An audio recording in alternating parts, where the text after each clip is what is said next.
So, your debut film, Scrap, was a contemporary film about family circumstances, homelessness, and mental health.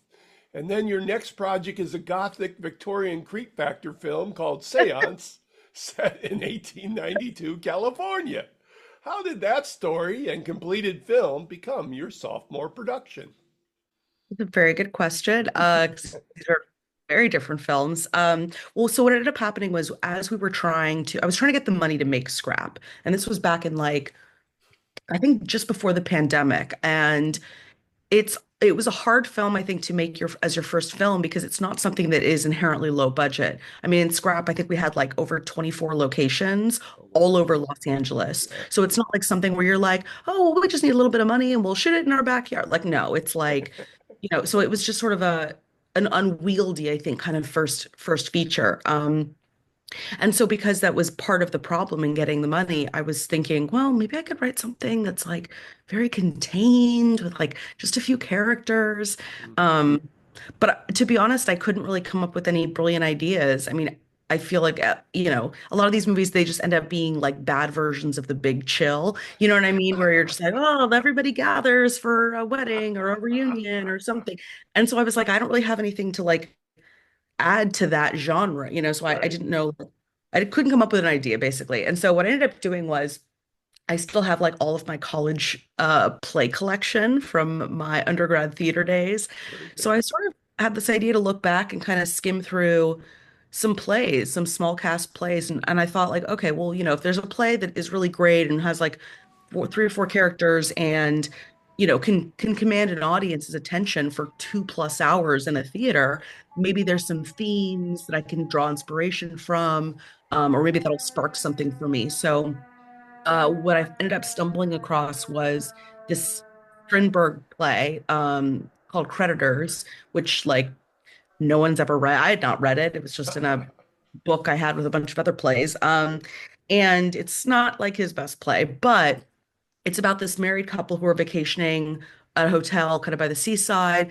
And then this guy shows up, and you realize that it's her first husband. And so there's like kind of, it doesn't really spell out, there's all this subtext like there always is. And Strindberg, you don't really know, like, is she having an affair with the first husband? Is she going back to the first husband? Is he just there to like mess with them? Like, what's going on? And then the men are like have a very weird dynamic. Like the second husband, is he kind of controlling the first husband? Like the whole thing, you're just trying to figure out what the hell's going on. Right. But I thought something like that, some sort of, um, you know, something about the psychological underpinnings of adultery, and then maybe transposing that into one of those sort of 1960s-esque, like The Haunting, the original The Haunting, Right. Robert Wyatt, The Haunting, and I have to be careful because there's like 19 versions of The Haunting now. People are like, "Oh, I've seen that on Netflix." I'm like, "Wrong Haunting." Um, or Gaslight with Ingrid Bergman, Sure. or Innocence. And so it was basically combining those ideas. I was like, okay, Nice. there's something about this, but like, let's put that in the context of trapped in a house because of a storm and perhaps it's haunted. Like, let's do that. Because then you get to really open up like all of this nice stuff about people exploring their past. Um, and because they can't get away from it. So I guess in a not so nutshell, that was the inspiration behind it. Oh, great. So you did a spectacular job with settings, costuming, and atmosphere to create time and place. How did your team approach this challenging task with the resources you had? Super hard. I mean, our biggest mistake is we decided to shoot it in Los Angeles. So that so um we were very limited in terms of like what locations we could use. We didn't have the money to build the set. Right. That would have been prohibitively expensive. So we had to find these rooms. And I naively thought that we could find one house that had all the rooms we needed. We needed multiple Right. bedrooms, hallways, staircases, like a dining room, a parlor. Like, I was like, oh, I'm sure there'll be a historical house that can fit everything. No, that is incorrect. So we ended up scouting, I mean, pretty much over 30 historic homes. I mean, anything from like true Victorian, which is really the beginning of Los Angeles, and there's very, Right. very few of those left. Up to we were looking at homes that were like 1920s, but maybe had like certain rooms that we could use and dress to make look a little older.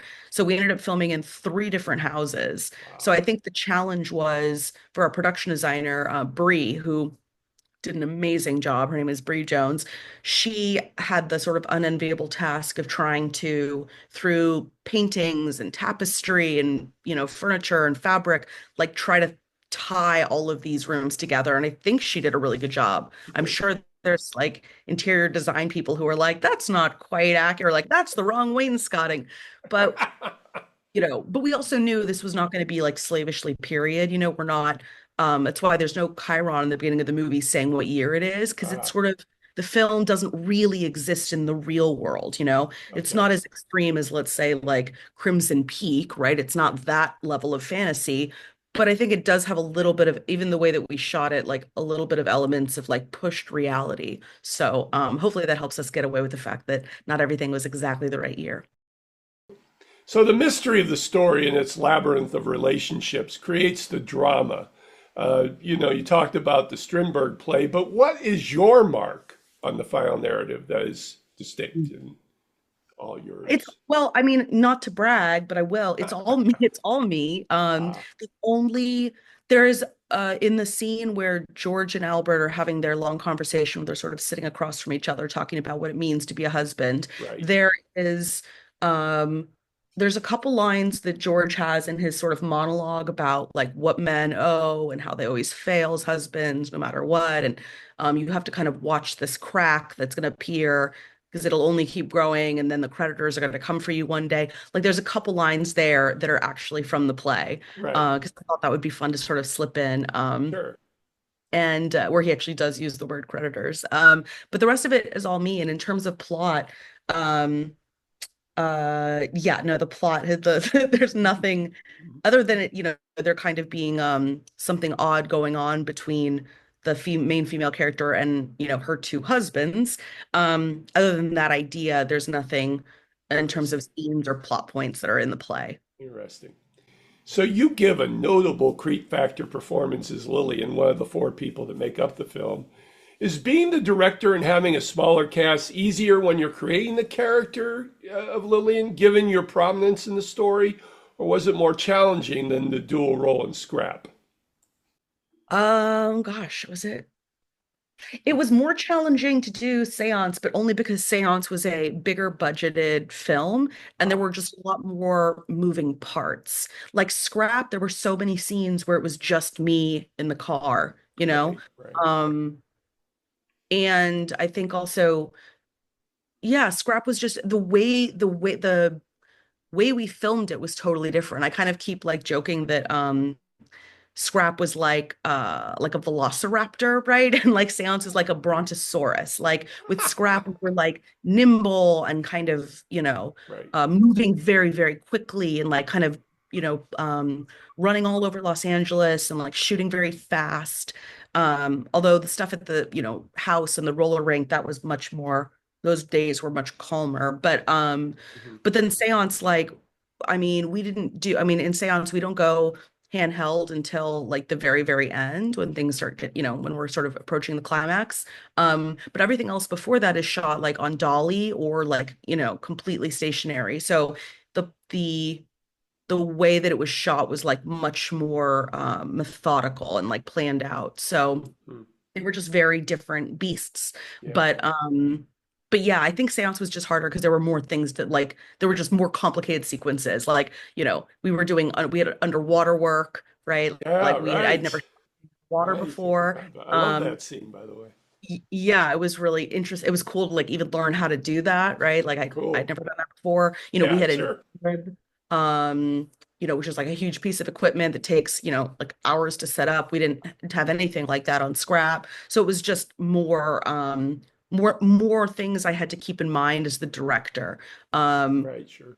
for Seance. But it was, a pleasure. I mean, it's really my background is as an actor. Like I love acting. It's so fun to kind of it's fun as an actor to like pivot and play these really different roles. And even though Lillian's like the experience that she's going through in her life is not fun, it's always still fun to step into someone else's shoes.